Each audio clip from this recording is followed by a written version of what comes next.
guys, so I have a huge, awesome library haul to share with you today. Every now and then our library holds come in and it's just like we got like all the good books, and that definitely happened this time. So my local library does not have the greatest selection, so I pretty much request all the books and then wait for them to come in, and then we go pick them up because we can get books from across our province. So that is really nice. And because we have such a good library system, I like to show you some of the books that we've been really enjoying, some of them that look amazing, so that you can kind of see which ones are good and maybe check those out for yourself. This is kind of just not really in any particular order. We'll just go off a stack. So I got this Princess Pulverizer, Grilled Cheese and Dragons. This is kind of like, I think, is she a knight? This is Princess Serena, or Princess Pulverizer as she prefers. She doesn't want to be a princess, she wants to be a knight. And so this is like an early reader chapter book, but it's kind of like silly, funny. I think my daughter would have liked this when she was younger. She's a little old for it now, but I wanted to check it out because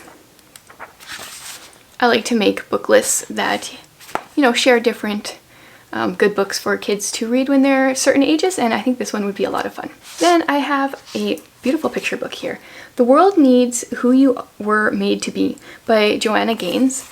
And this book, I love the illustrations, and it's all about how we're all, everyone looks different and we were made different. We all have different things that we're good at, and I love the diversity in the book. As a parent that has 3 different races of children in my home, anytime I have come across picture books that share a variety of different colors of people, I get really excited, and this is a really cute story. Then books that make math fun are always great. So this one is How Many Mice Make an Elephant and Other Big Questions About Size and Distance. So it's packed full of STEM facts, and I love the illustrations in here. So this one is kind of just like say hello to big numbers. Here's how many mice make an elephant, how many swimming pools in the ocean, and yeah, I love the illustrations. I love the little facts. How many giraffes make the tallest skyscraper? So this is a really cool book if you are doing size and distance and want to learn about it in a little bit more of a fun way. Oh, my son was totally drawn to this one. All the Science You Need to Know by age 7. And this is an Usborne book, and I'm so thankful that my library has Usborne books because I love them, but I can't afford to buy all of them. So this one just has okay, here's sorting things, living things, non-living things, flowering plants, about different animals. Yeah, here, they have mammals, birds, reptiles, amphibians, fish. So it just breaks down some of the major science points, and it puts it in kind of like a way that younger kids can understand. Here's which of these solids dissolve in water. Yeah, so my 7-year-old was totally drawn to this, and this is one that I'm putting on our wish list because this would be fun to have. This is a re-checkout for us, but I'm Just No Good at Rhyming is a really fun poetry book. It's funny poetry, which my kids love. When we do poetry tea time, we try to have a balance of some funny ones as well as some more serious ones. And I mean, the funny ones are always the hit. This is very Shel Silverstein-esque. Then a series that I know quite a few of you like is science comics. So they have different topics. This one is plagues because my kids are kind of obsessed, my daughter especially, is kind of obsessed with Black Death. But there's coral reefs, dinosaurs, volcanoes, bats, flying machines, dogs. We've got a few of them out over the years. Yeah, so it's just a graphic novel all about the topic. So this one's all about plagues. Yeah, I think these are so fascinating, and another one that I would love to own. Then in my last library haul, I shared a Curious Lists book. I think it was about the human body. So I got the Curious Book of Lists, and this is just generic lists. So it's all the different things. 6 of the world's smelliest cheeses, so there's a list. 28 Roman numerals, 4 facts about penguins, most common surnames around the world. Oh, that's interesting. Cures for the Black Death. I need to remember page 32 for my daughter. because she would really like that. 5 amazing Amazon animals. The 12 labors of Hercules. 6 facts about the Amazon River. 5 facts about deserts. So yeah, just so many different things. Like, I can see my kids just flipping through these books for hours. And on that note, here's Curious Lists for Kids and the Animals edition. So same idea, but everything is animal related. 13 black and white animals. 7 facts about orcas. 28 polar animals. 8 animal heroes from wonderful books. 3 animal ingredients in cosmetics. So 21 birds of paradise. 11 nocturnal animals. Yeah, I don't know. Maybe I'm alone in this, but I really love lists myself. So books that have lists in them that also have really good graphics to go along with them are pretty much my jam. Then I got the Bird Atlas, and I will say, I don't know which publisher is this. Oh, this is DK.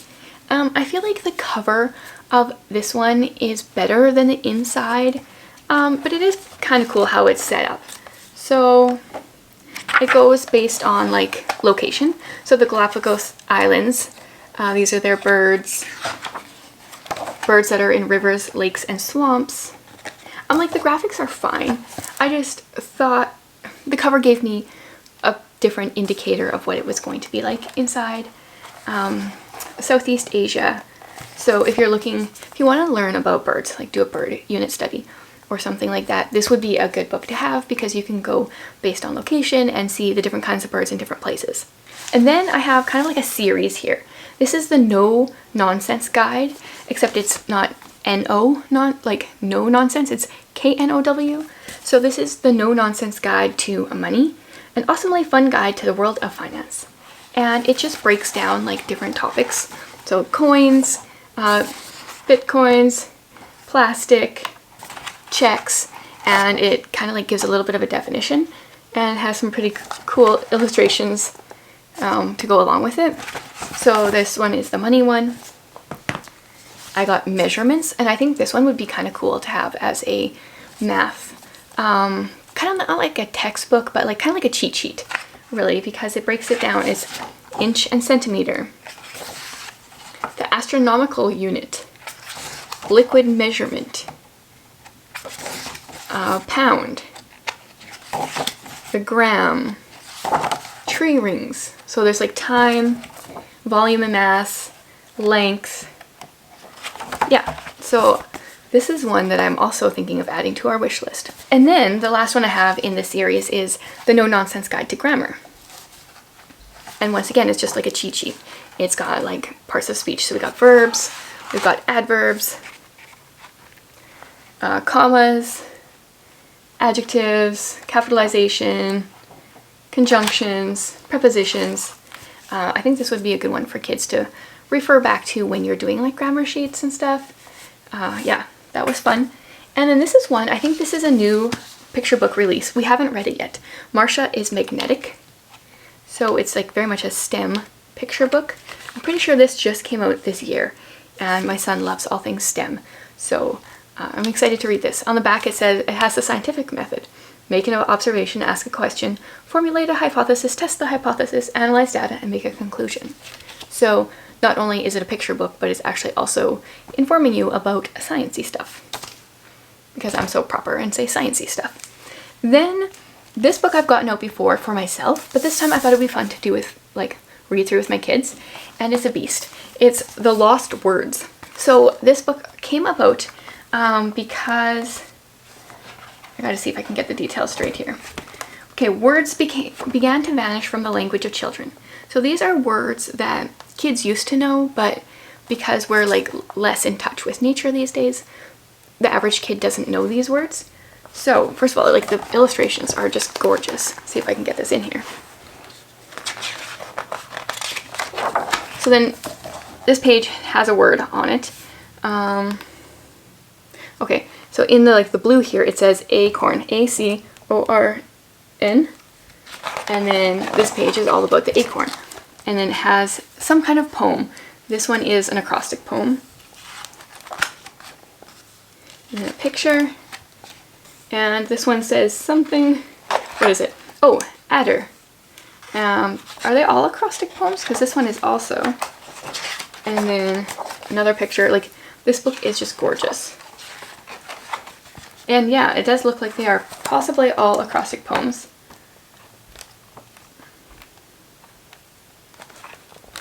There's the heron. So this is like a really nice one just to leave around and let them flip through, or just flip through it and read it yourself. Okay, and then what happened is I just decided to request all the DK books out there. Yeah, I want to order a few of these as like spines to refer to for various things. So I wanted to check them all out. So we got quite a few of the Smithsonian ones. Possibly all of them. Possibly all. So this one is history. So this is just everything about history. So this is the ancient world, China, Golden Age, medieval world, age of exploration, revolution. Yeah, so this is just like history in a nutshell, with a lot of illustrations. I think these are perfect for like the middle grade age group. That being said, my 7-year-old son has just been poring over these as well. So that was history. Then I got the oceans one, and this one I want to buy. So it has like ocean science. It's also got like the animals and all sorts of different things. These books are big. There's lots of information, but there's also lots of pictures, and I feel like it's done really well. You don't have to go and read all of it, but if you want to know information about this topic, it's here. So that was the oceans one. Then this one is just a generic picturepedia. It's pretty much an encyclopedia on every page, it claims. And so it's just a topic, and then it has all the information and a bunch of illustrations.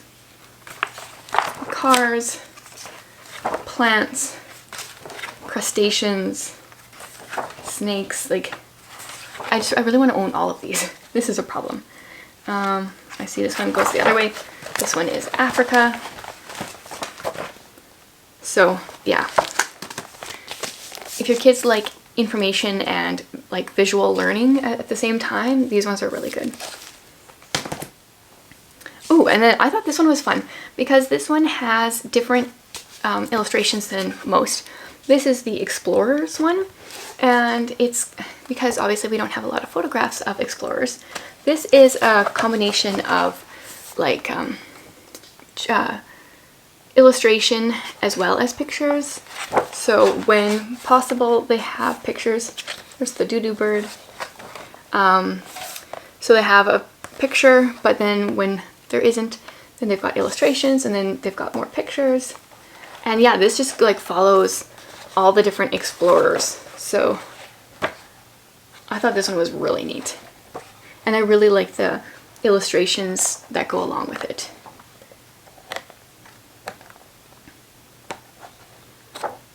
Yeah, so that's the explorers one. There's still 3 more. We have inventions. This is also up my son's alley. It's just all the different things. Gunpowder weapons. So it's split up in different sections. This one is making the modern world.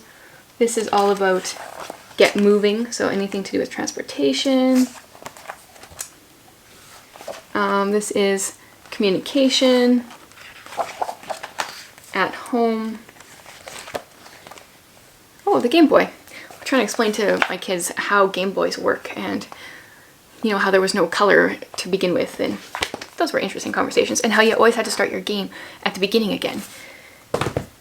The things kids don't understand these days. Next, we got cars, trains, ships, and planes. So this is a visual encyclopedia of every vehicle. And this one Ephraim has just been poring over as well. All sorts of different vehicles.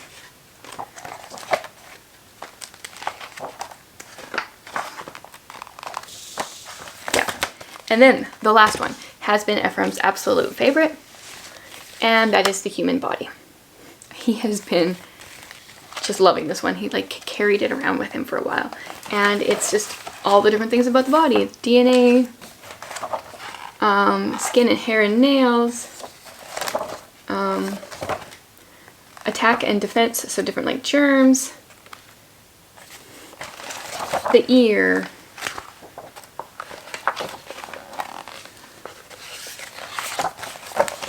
blood vessels. So yeah, totally up his alley. The liver. So much learning in these, and I can't buy all of them, but I kind of want to. So that is a look into our last library haul. I don't think we're going to have one this good for some time again, because this was a little bit abnormal for the amount of good books that we got out. But I'm so thankful to the library because we can save a lot of money by using it instead of buying all these books, even though I still want to buy all the books. So let me know what you've been checking out from the library lately, and if there's any books here that caught your attention and you want to try to check out soon. Thanks for watching, guys.